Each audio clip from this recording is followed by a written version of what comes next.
Eee, kami terus, berusaha untuk, bisa mengembalikan level margin dari PP Presisi, baik dari sisi, revenue maupun, efisiensi ya. Dari sisi revenue kami coba untuk terus aktif mengikuti project-project, tender project-project baik yang berasal dari pemerintah, dalam hal ini APBN, BUMN, maupun, swasta. Swasta kami coba, sasar untuk, pembangunan infrastruktur di tambang maupun bisnis jasa pertambangan, terutama pertambangan nikel. Kemudian, dari sisi efisiensi kami juga, melakukan, efisiensi, kami juga melakukan renegosiasi dengan beberapa, kreditur untuk, penurunan suku bunga. Nah, di akhir 2020 kemarin, alhamdulillah kami masih bisa, mencatatkan, laba bersih di atas, 100 miliar untuk PP Presisi.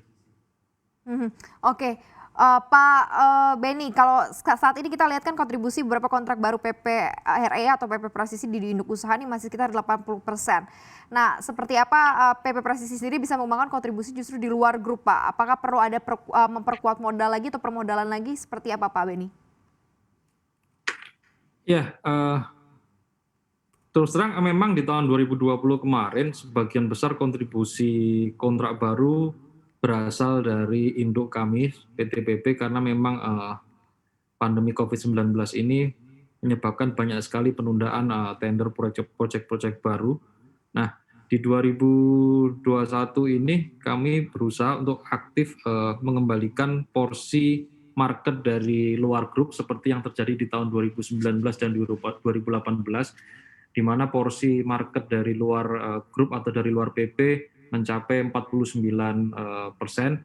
Kami coba create, bisnis-bisnis baru terutama di bidang, jasa pertambangan nikel, yang Mhm, terus kami lakukan hingga dengan, hari ini. mhm. Seperti apa tuh, Pak, plan-nya, Pak? Khususnya untuk yang pengembangan juga di kontrak-kontrak pertambangan sendiri, Pak? Iya, sebagai informasi Mbak Maria, jadi, sampai dengan hari ini kami sedang melakukan negosiasi kontrak untuk,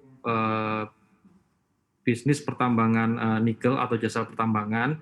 Yang pertama untuk, pembangunan infrastruktur, pertambangan nikel di Halmahera, dan yang kedua dan ketiga adalah untuk jasa pertambangan nikel di, Morowali, Sulawesi. Nah, harapan kami dari, eee, bisnis pertambangan ini ke depannya ini bisa menjadi, penyumbang income bagi PP Presisi hampir 20% dan juga akan Mhm. menjadi sumber, recurring income. Karena memang dari bisnis jasa pertambangan ini kontraknya bersifat jangka panjang, artinya lebih dari 3 tahun dan nilai kontraknya juga cukup besar. Mhm. Nanti akan seperti apa nih sistem kontraknya, Pak? Berlangsung seperti tadi yang di-mention begitu ya 3 tahun ataukah hanya per jangka waktu tertentu atau seperti apa nih, Pak Benny? Ya, kontrak kami nanti akan, dipatok, 2 sisi, yaitu dari sisi waktu dan juga sisi, volume. Jadi, Mhm, berdasarkan, jumlah produksi yang bisa dilakukan oleh, PP Presisi. Sedangkan untuk, kontrak pembangunan infrastruktur itu hampir mirip dengan kontrak-kontrak, projek-projek, konstruksi yang kami lakukan, seperti, halnya hari hari ini. Nah, ini cukup menarik di nikel karena memang, mhm.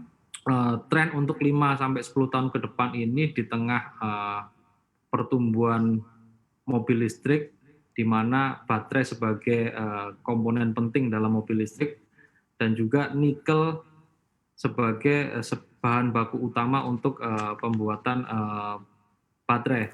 Jangan lupa untuk install aplikasi CNBC Indonesia yang tersedia di App Store dan Play Store dan ikuti terus perkembangan ekonomi bisnis terkini hanya di CNBC Indonesia Beyond Business.